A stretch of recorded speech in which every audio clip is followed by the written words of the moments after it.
I want to dedicate this talk to all beings everywhere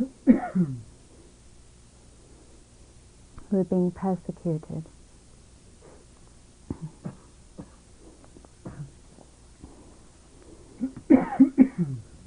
I'm aware of the deep split that we all live with.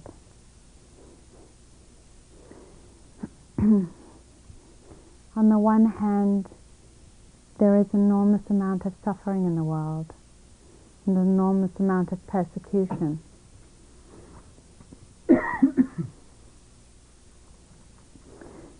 There is tremendous, tremendous pain.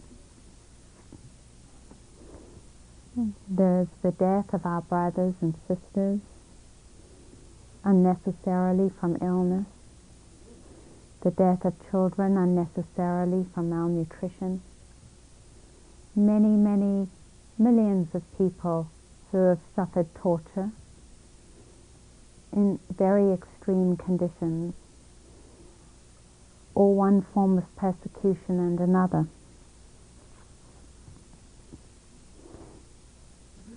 And then there is our pain, the pain of each one of us that is sitting here in this room.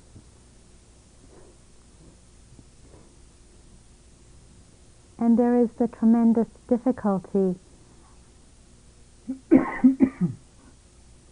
of living with this reality, the reality of, can you hear me? The reality of the pain outside of us and the pain inside of us.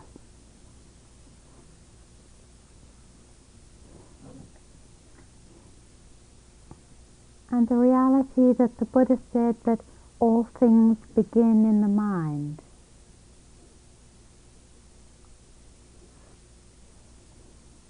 And how these link up. And how the questions of anger that we thought about this morning link to this reality.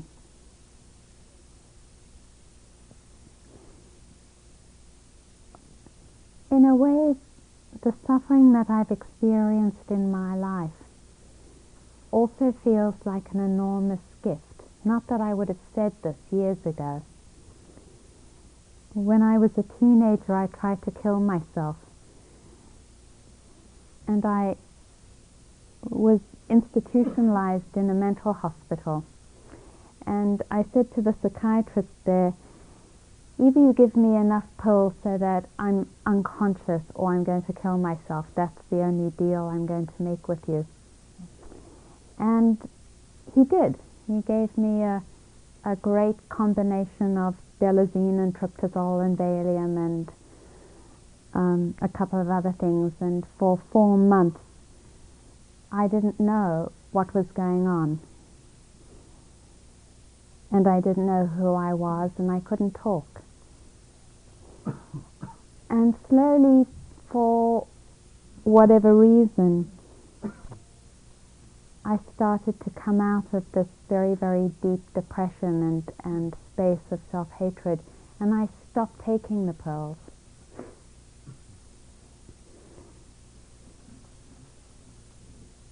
And I started saving them, just putting them away. You had to go through this room, and the nurse would give you a cup of water, and then another nurse would give you the pills. And I'd take the cup of water and put the pills under my tongue. And then I'd swallow the water and then go into my room and spit the pills out. And I realized that if I was going to get out of mental hospital, that I'd better play the game. And I put on makeup, and I wore skirts, and I joined the group therapy sessions that happened every afternoon, and I was a good girl. And in another month I got out of hospital, and I went into a halfway house, and then I went into a manic high.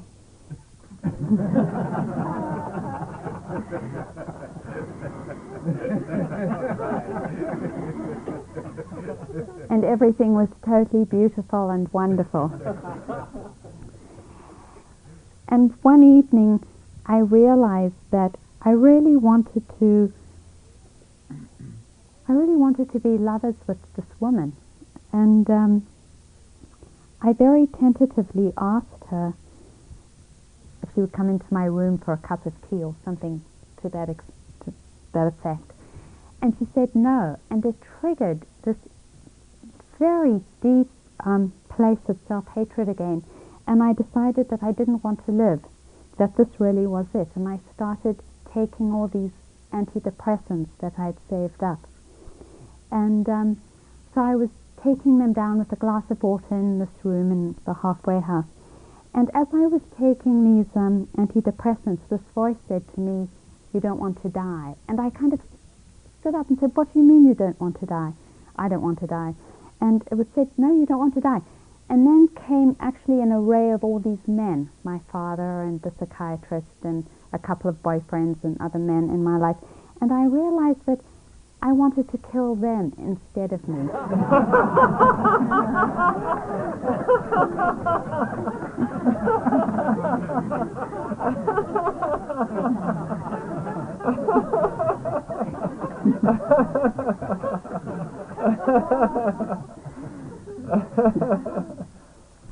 So I'm telling the story because it relates to the question of anger that was talked about and the healing of anger, because I realized that I was very angry and that actually at that point I wasn't angry with myself. I was angry with these internalized figures inside of me. And it was that realization that actually turned my life around, because I stopped taking the pills and I self-consciously went on a journey to explain the anger, this tremendous anger that I felt that was so strong that when it was turned towards myself, which is the way anger is usually conditioned in women in this culture, it was enough to kill. And so first my journey went into politics, because I was a student at that time, and there was the student movement in England, which was a little behind the student movement here. This was in the early 70s. And Marxism and the production of knowledge and who's creating knowledge for who and how we're understanding things was the kind of central theme in the classes I was taking. And so that was the first step, and that was one of the ways where I started to work with my anger, or with the deep self-hatred that I experienced. And it was helpful. It was helpful to understand one piece of this complex, of why things work the way they work. But it was very uncomfortable living still with the feelings, right? With the feelings there. And it was still unclear to me what was true and what wasn't true. And so, to really cut a long story short, because I only have another few minutes, I came to this practice. And what I loved about this practice so much is that it spoke directly to what my experiences have been. And that is, very honestly, a lot of my experiences in life have been very painful. And that doesn't mean to say that there hasn't been tremendous joy and acknowledgement of the beauty of my life, of our lives, and of the world around.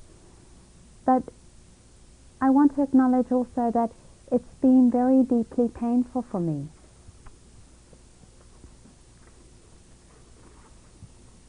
The reality of sexual abuse, which is one reality I've experienced, has been enormously painful and fragmenting. And it was the Buddha's words about coming to acknowledge this deeply that felt so liberating for me, because it was saying, finally, I don't have to split, I don't have to pretend. That actually, in order to heal, I can come to fully acknowledge the suffering that I'm experiencing.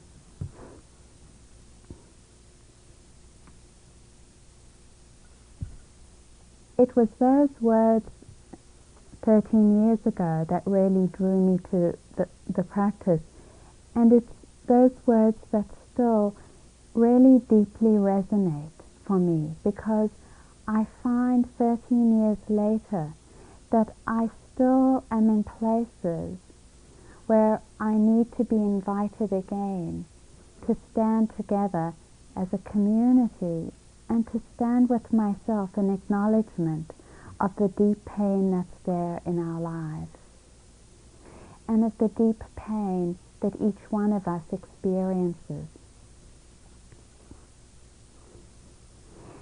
And I find that it is when I turn away from this, when I shut down to it, that then I start to split and create the type of relationships of hatred that are around me already.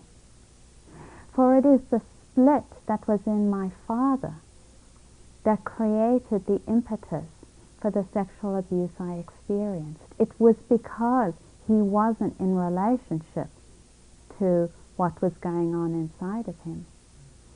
And I find the incredible challenge just here, now, sitting with you all, still to hold the pain that's sometimes there for me and not to split in the ways that the mind can do and objectify the pain into hatred and rationalize that hatred into enemies. We are the object of hatred. We objectify ourselves sometimes, and as has already been spoken, we are the object of hatred. We are the victims of an enormous amount of negative energy of people who haven't had the possibility of coming into connection with their own pain. Their mechanism of splitting off their pain is no different than ours. We do the same thing. We split off our pain and we hate. And we hate them back. I know we all do. We spoke of it. We hate them back. We hate our partners and we hate ourselves. And I don't think that this process in itself is negative in the same way that I don't think any experience in itself is negative. It's negative when we believe it. It's negative when we take the story to be the whole truth and not part of the process. And I feel like I'm in a tremendous struggle around it. Because when I experience the pain of our community and what homophobia means, when I experience my own pain as an incest survivor, it is incredibly difficult not to move into hatred. And it is incredibly difficult not to justify that hatred. It takes the deepest commitment and reconnection with my pain to hold me steady and to know that in the end our healing is to open fully to the pain and to take back, to reconnect to the hatred and the objectification of our pain and anger.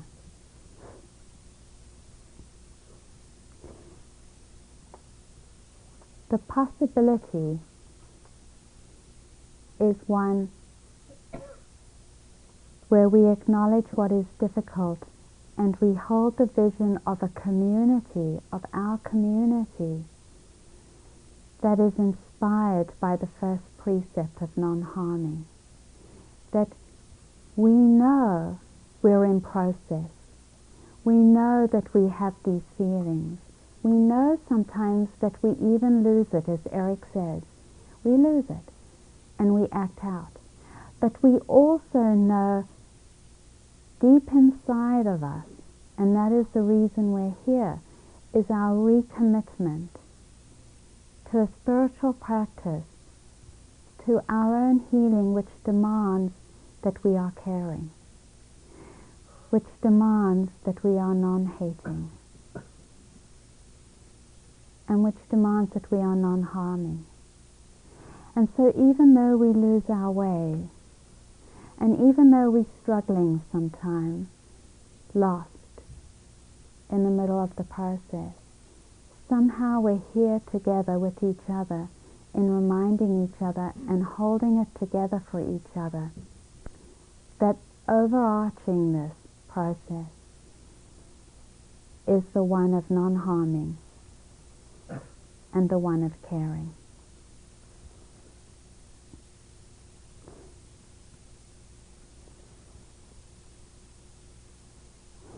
This gives us the possibility of creating a community that is a reflection of what is pure in our hearts. It re-empowers us to know that not only are we victims, but also we are powerful in our capacity to turn around what has been tremendously difficult and use it to create something which is new and beautiful and liberating. And that is a community of relationships that acknowledges the pain as well as the vision.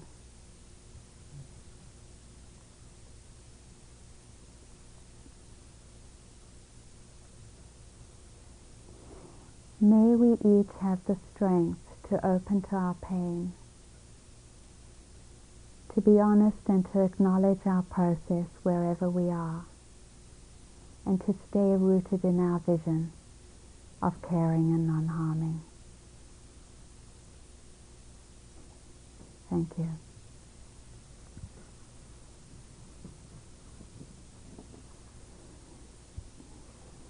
Let's just sit for a moment.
I wanted to start with a quotation I found recently.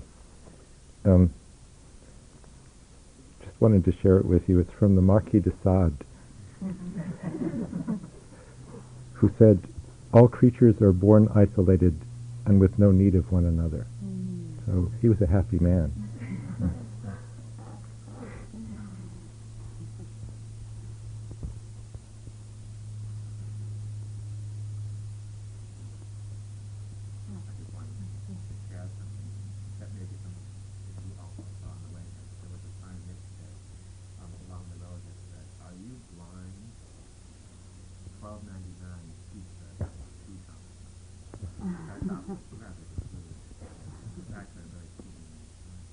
And today it says, "Are you visually impaired?" He said, and I thought, well, that's a little bit crude, a little bit more mindful. Maybe that's what I'm going through today. A little less crude and a little more mindful. That's wonderful. Along the way. Please, in the back.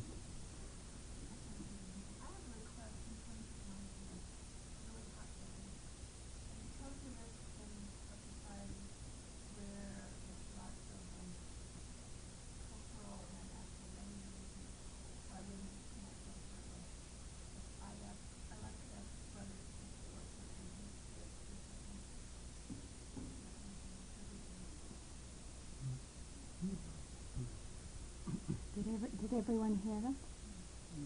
No, Just a request that because women are not safe in our culture to go without shirts, a request for the men here to support their sisters by keeping their shirts on. Is that a fair synopsis?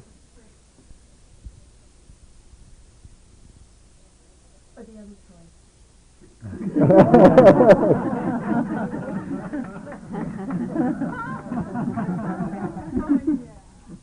So when I was at IMS, this was a debate that went around and around and around with the staff, because we said, if we can't take off our shirts, then not say that you do, or let us take off ours, which the teachers weren't crazy about us taking off.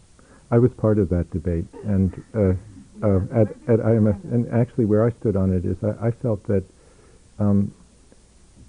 it felt to me as if to support the liberation of one gender, it wouldn't be useful to restrict another gender, and my feeling was we should all take our shirts off.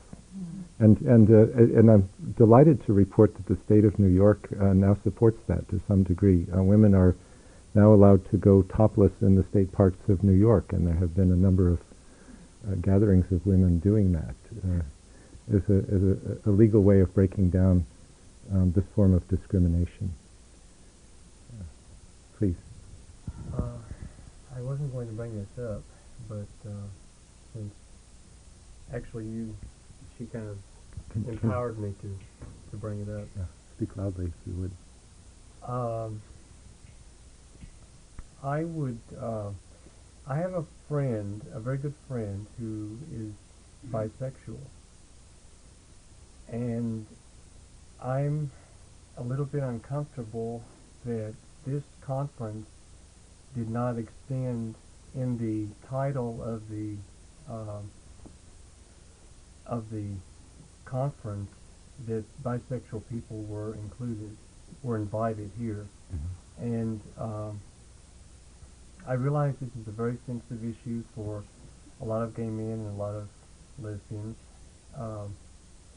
but I have been very much influenced by my friend who has educated me as to how bisexuals are neither accepted in the gay community nor in the straight community, and are kind of in a place in between.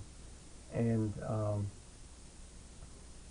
so I would just like to encourage whoever, if you do another conference like this, or whoever, to be inclusive in the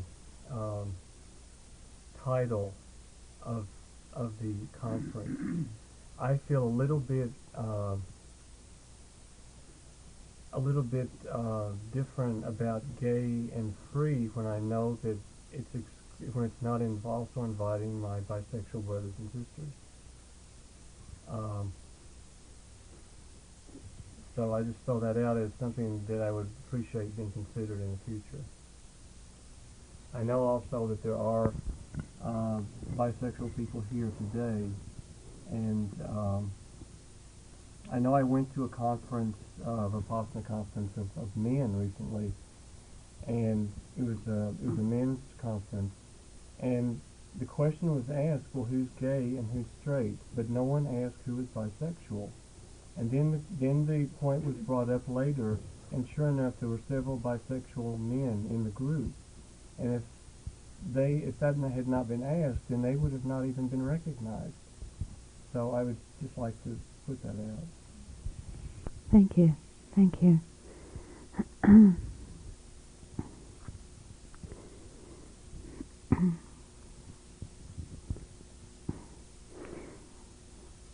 I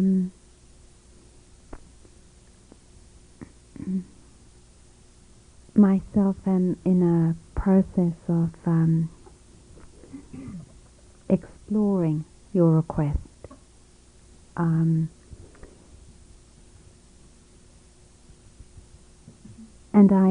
I don't feel like I've come to any real clarity about it. And I really appreciate the request, because for me it supports a very deep investigation into what does it mean to be gay, and where's that in relationship to bisexuality, and what are my feelings about it, and how much are conditioned and how much are coming from a true space of clarity and wisdom, and what do I need to honor and what not, do you know? And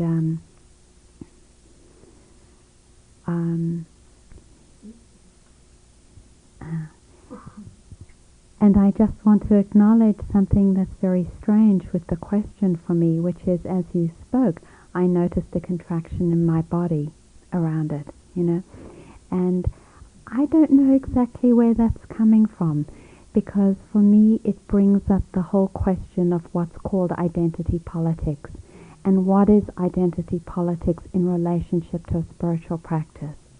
Do you know, because identity politics in a way, as I understand it, is holding on to a concept, gay, you know, or woman, and enthroning it, making it the best of all the diverse possibilities of life. And I don't see one being essentially better than another, do you know? But I do understand that in my own process of healing, naming my process and acknowledging it socially and being part of a community that supports that process, especially when so much is unnamed and still silent to me, has been tremendously healing. And that process feels very much part of being a lesbian and being a Buddhist, because they're both the same thing. They're part of coming to awareness of who am I, you know, and what are my experiences and what is my truth. And both are often very hidden from myself, do you know? And that's why what we're doing today feels so beautiful. And I haven't yet come to a clarity around what that means in terms of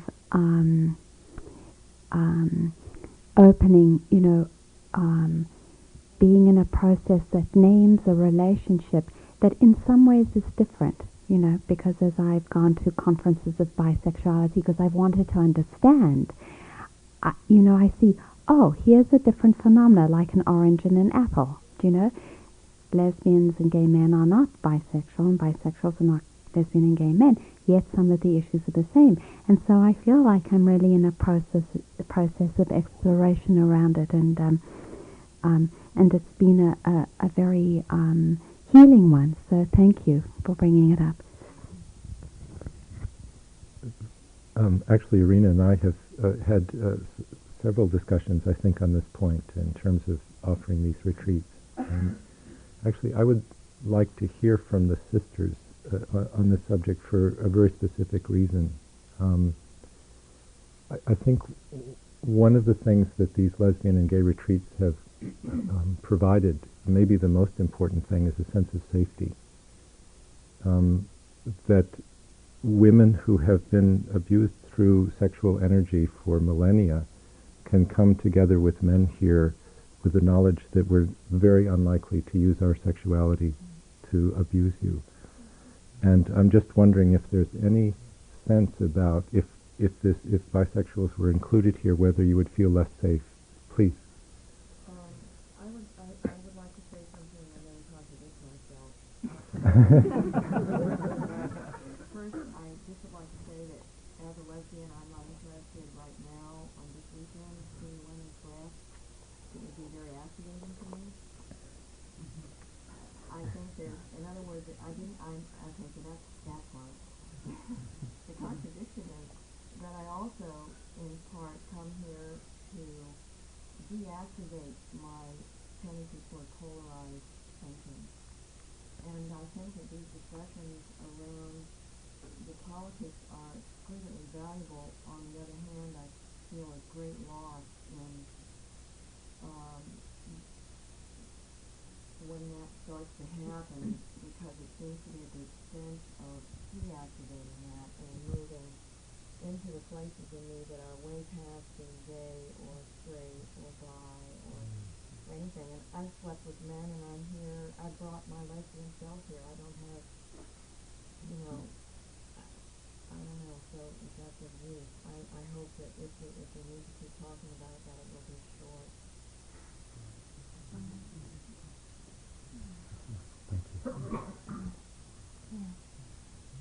As a bisexual woman, I invite myself there. And for a large reason, I also identify as lesbian. I've been with my female partner for 6 years, and so that's also my identity.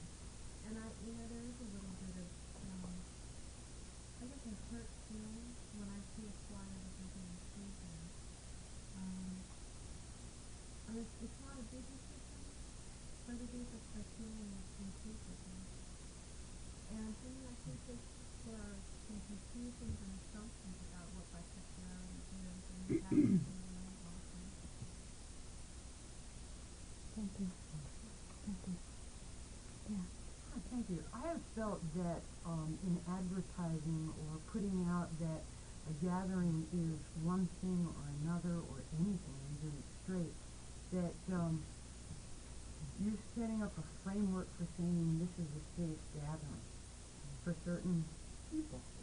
And my lover and I had this discussion that last night on the way home, if this was a straight gathering, would we have felt as safe?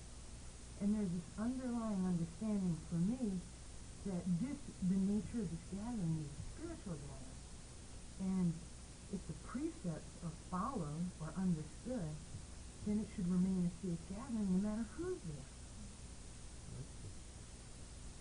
Thank you. Thank you. Thank you.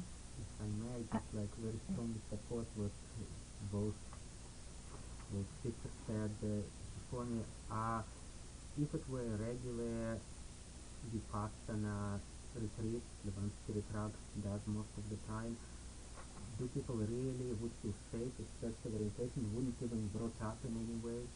Would pre-test or speech invitation or walking invitation be done anyway differently? Probably they wouldn't. And I felt exactly that the core of things they're discussing and getting on there, they are way beyond sexuality. I agree completely, and that's what maybe we should focus on. And you don't need any test, probably, what person's sexuality is before admitting here.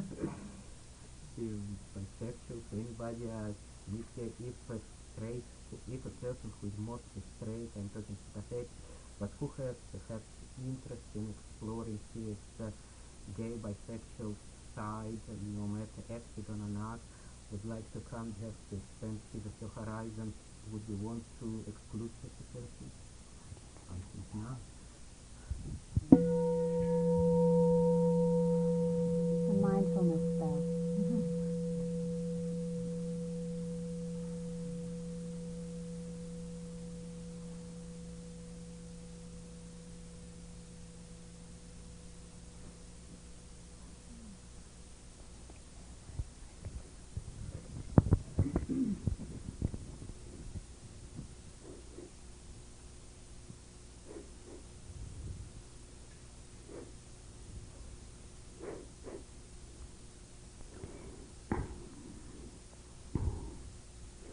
In my experience, there isn't a separation between political and spiritual, between daily life and sitting and walking, in the sense that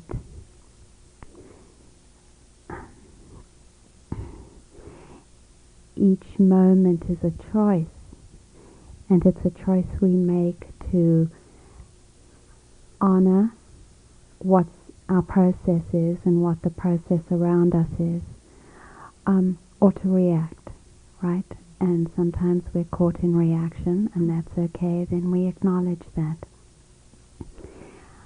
It's enormously difficult, and that's why we don't have these conversations, not to react. And yet, in this context, it's a wonderful invitation to really realign ourselves with the refuges and the precepts, of being there, of watching our process, of honoring our process, and of giving space to honor the process and the diversity and difference around us.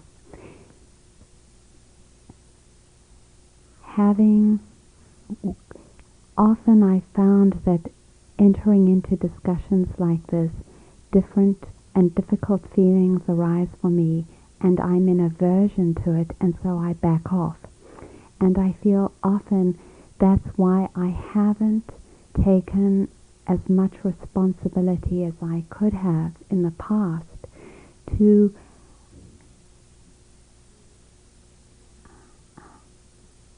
give my energy to a political process that really impacts me a lot in this culture.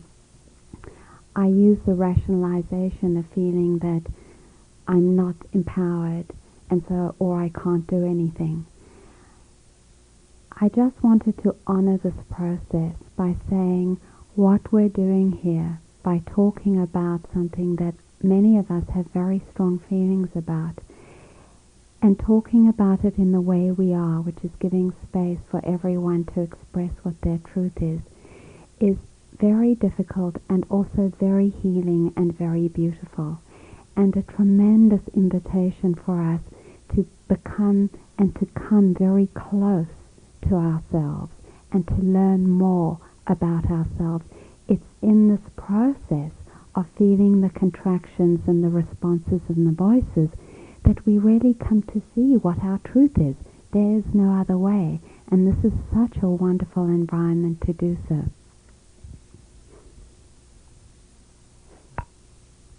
Jenny, yes. A couple of things. When I was thinking, I too don't really want to spend lots and lots of time talking about the shirt issue, and yet if I thought, okay, so if we don't talk about it, where does that leave me? And I realized it leaves me with two things hanging there, and I thought,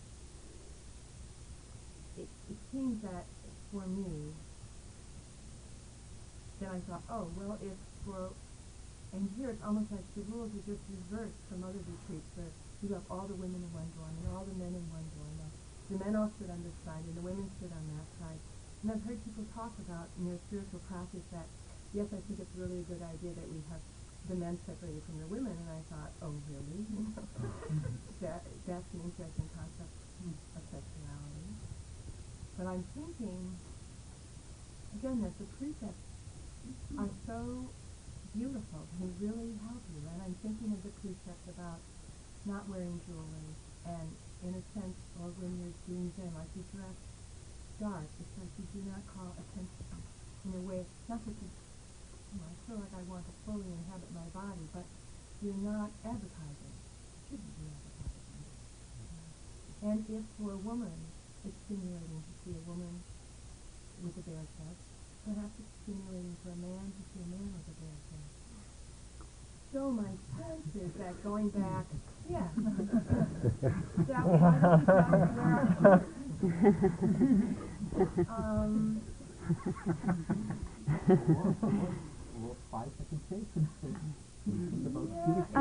excuse me, I think it's really important to let one person speak at a time.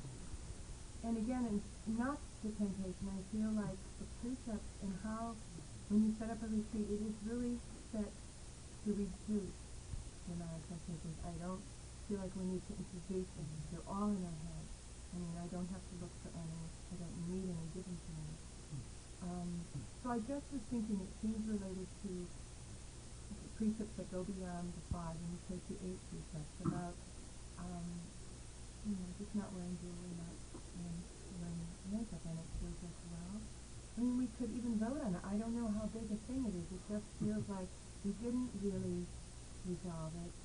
And if it's something for one sex, it's probably something for the other. And I would like you to say, how are we going to deal with it? To me, it seems a simple solution is to wear, all of us to wear a shirt, if we don't want to increase the temptation. Thank you. Yes. I'm glad the community came up too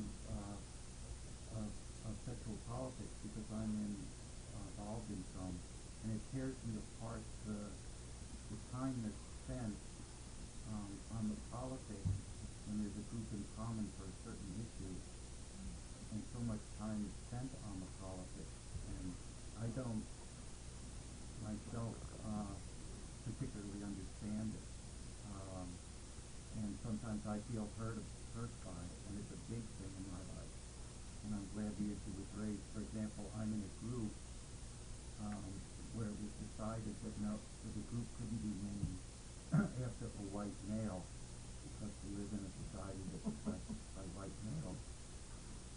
So I felt discriminated against. I felt that I was in a second-class group, and I felt that became an issue, which was not why this group was formed, and became a real obstacle and very painful for me because the work we have to do in the group is very important. And in a lot of little groups, so much time is spent on political identification. And it is a spiritual issue for me because I experience great grief in the time that's spent on it. Because to me, on one hand I say I don't care, but then when someone says, well, you can't include white men in the consideration of the name of this group, it pains me. And so we kind of stumbled on this issue, but for me it's a real big one, and I have to face it tomorrow. So it's a very big issue for me. It's a very big spiritual issue, how to control my frustration, how much to give to that, while it's going to take away time from giving to the organization's purpose. Thank you. Thank you. Yes.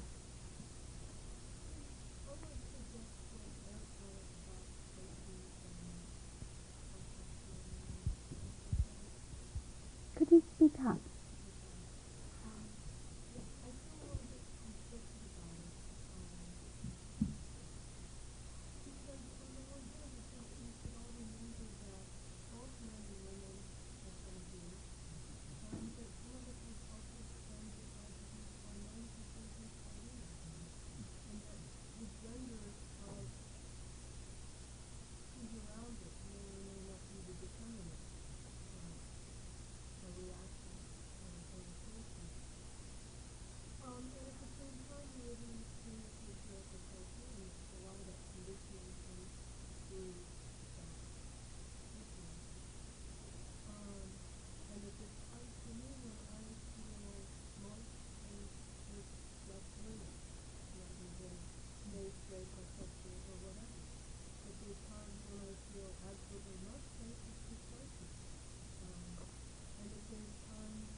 Thank you.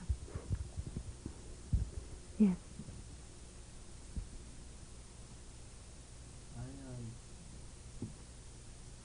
find myself reacting to a lot of people's comments, and I imagine that other people are reacting too. And I guess where I went with that was to realize that we all have all different kinds of buttons to just push. And I think I came to this practice because of that, in a way. I think the suffering in my life was around frustrations in relationship and probably confusion about my sexual identity as a 18, 19-year-old man. And the problems that would engender in different relationships, not being open, not allowing that part of my sexuality. And somewhere along the way, I got to a place where I accepted my sexual identity as gay. And yet, through all the years, I find myself having a hard time saying that I'm gay. And I look at that in part as people like homophobia and not being okay in some way, or am I not fully accepting myself. And I also look at it maybe as on the other side of what you were saying before about the politics of identity. That is that there was something very relieving to finally have addressed this issue and dealt with my confusion and have arrived at this identity coming out. But I guess I look at that identity in a way as also very limiting of other relationships, the possibility of developing relationships with women, or defining the kinds of relationships that I have with men. And part of me thinks, just another label, just another very easy way to kind of organize my experiences and stuff like that. And part of my spiritual practice now is to find a way to get that mental concept out of my life, so that I can be as a human being and not as a gay man. And the other thing I wanted to say, I guess I may have precipitated this conversation because I took my shirt off and I started to sweat outside. And that is that I welcome everyone to their faith. And that I think that pushes a lot of us. Some of us get stimulated, and some of us, I see many more bare male sex than I see female sex. But, I'm sure that something comes up for me in those experiences that being here, I have a different response to it. That is to notice the response, the desire, the aversion, whatever.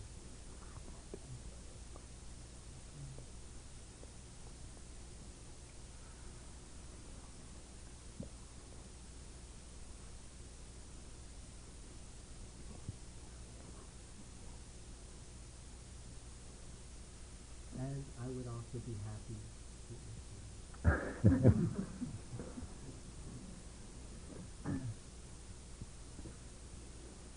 I think part of what our task here is to create a safe container for each other, and it may be best for us to keep our shirts on today. If you, we have to end now, but I just wanted to share with you something that came up during the teachers' conference here 2 weeks ago. There were 120 of us, and we had an agenda, but what really kind of pushed through the agenda was an immense amount of emotional pain that people felt, mostly from having had abuse histories with their spiritual teachers. And so what we ended up being was, we created a container for that pain to be expressed. And we had some wonderful resources. Michael Mead was there with us for some of the time, and Clarissa Estes, what's her middle?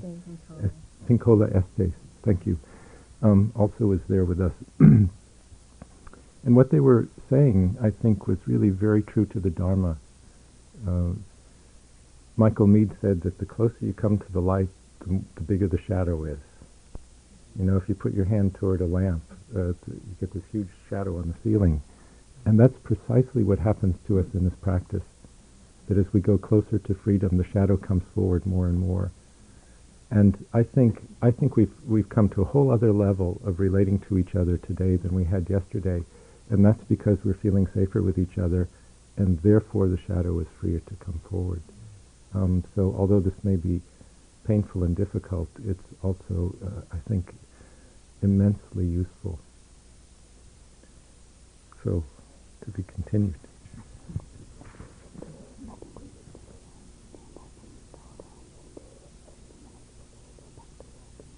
Okay. Okay, that makes sense. Good. Go ahead. I'd like to invite us all to stand up. We're about to move into a walking session, but I feel the need to connect first together as a circle. So let's stand up and hold hands.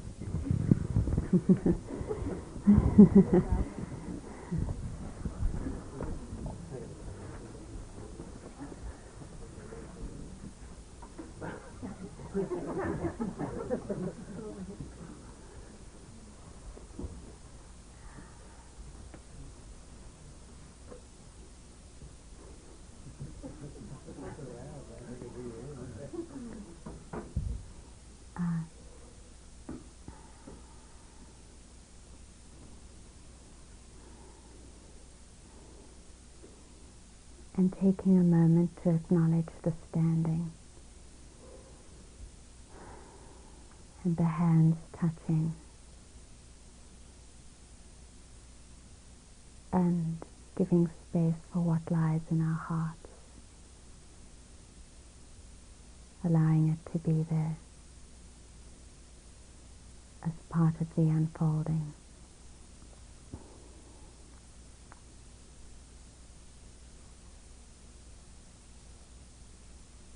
And reconnecting with that intention, or surrendering into the intention of opening to all of it. Not just what we like, but all of it, as part of the transformation. And allowing the sound ah to enable this to happen.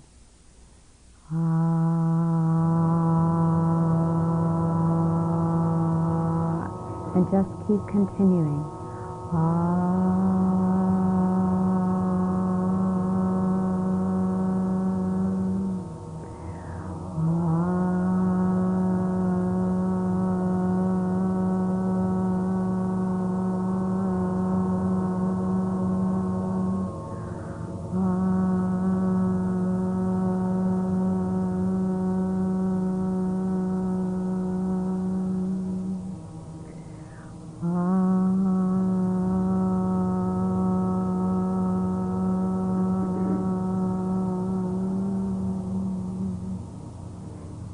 Keep going.